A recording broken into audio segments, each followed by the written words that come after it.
Lunging motions are so important because we use them in everyday life. Walking, just walking like this, is a short lunging motion. Going up and down stairs is lunging. So I know most people don't like doing lunging motions, like especially lunges, when you're working out because they're really hard and they're really unstable, but they're good for you. Kind of a way of lunging without having the real instability that comes with going low down to the ground like this and having to keep yourself from toppling over is using the stairs, doing step-ups, okay? Now, you can use, if you, let's say you're working out at home and you don't have any equipment like dumbbells or anything to hold on to or kettlebells, that's fine. You can use bottles of water, right? So I could do step-ups using bottles of water, for example, okay?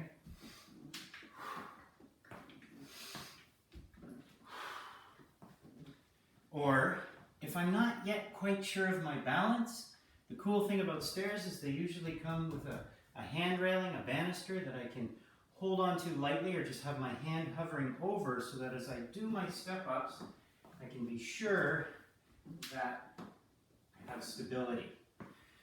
When I'm stepping up, I'm using my glutes, using my quads, and I'm using my hamstrings. And I really, really, really want to force the use of those.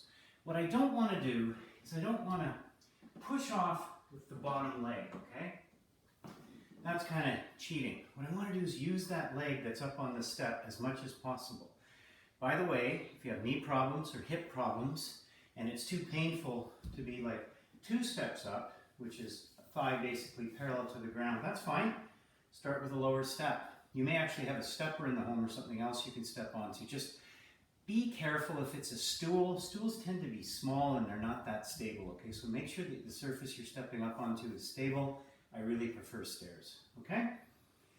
So all I want you to do, whether you're on the bottom stair, the top stair, or if you're really strong, you're way up here, okay, I wouldn't even do that.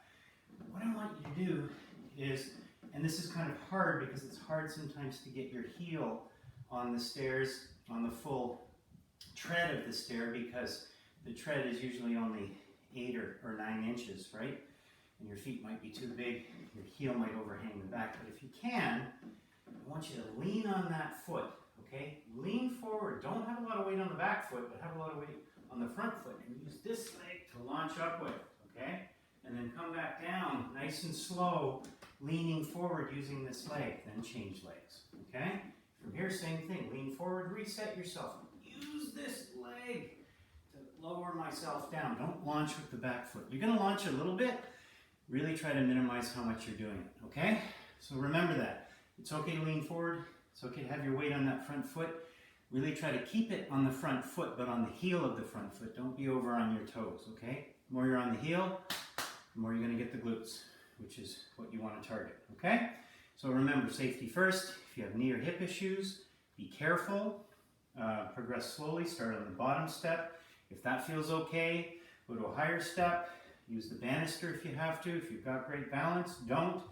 And if you're strong enough, hold on to something that has a bit of weight to it, like these water bottles that I showed you at the beginning. Okay? So there it is. These are step-ups.